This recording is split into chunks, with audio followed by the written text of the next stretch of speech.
one night I was laying in bed with my dog Lamont, and we were just cuddling on the bed, and all of a sudden he started to dig into my chest, basically, without hurting me. Like, he started sniffing and digging and trying to bite at my skin, and he started crying. And so I reached over and was like, "What are you doing?" And I felt a lump. And I don't know how I did not know that it had not been there, because it was very obvious once I felt it.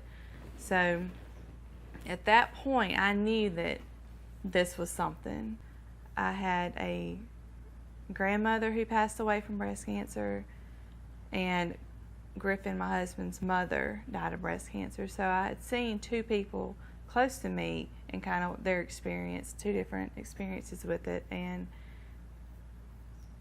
I went there for a second, and I can remember thinking, I was like, that's not possible. So then I came to work the next day, just in conversation, told a coworker of mine, a real good friend of mine, I was like, "Oh yeah, Lamont last night was doing this crazy thing," and he was like, "You really need to get this checked out." So there happened to be a nurse in the salon that day, and so we went to the bathroom, and I let her feel it, and she said, "You've got to get this checked out, and I'm not leaving until you call your doctor." I had ultrasounds, mammograms, biopsies done, and every single one of the people said, "You need to be worried about this." I was still at work, working late, and my phone rang. I went to the back, I sat down, I grabbed a pen, I grabbed a piece of paper. I was like, "How you doing, Dr. Lay? What's going on? You got the results?"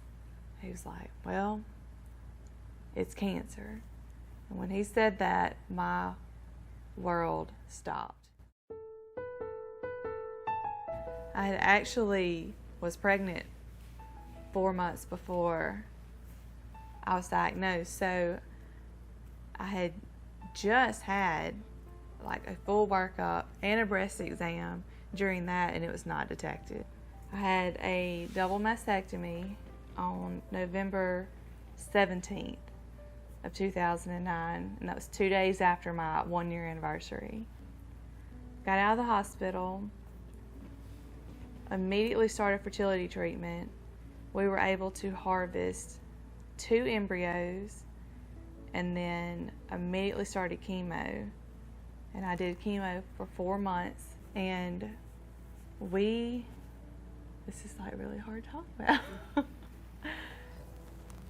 We put our entire faith and completely surrendered everything into these 2 embryos. And I now have 16-month-old twin baby girls, and life is good.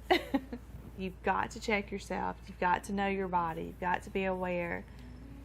And don't, even something as small as like your dog, like letting you know, like, you've got to pay attention to things. You can't let it take you out. You've got to fight for your life and live your life. Otherwise, cancer wins.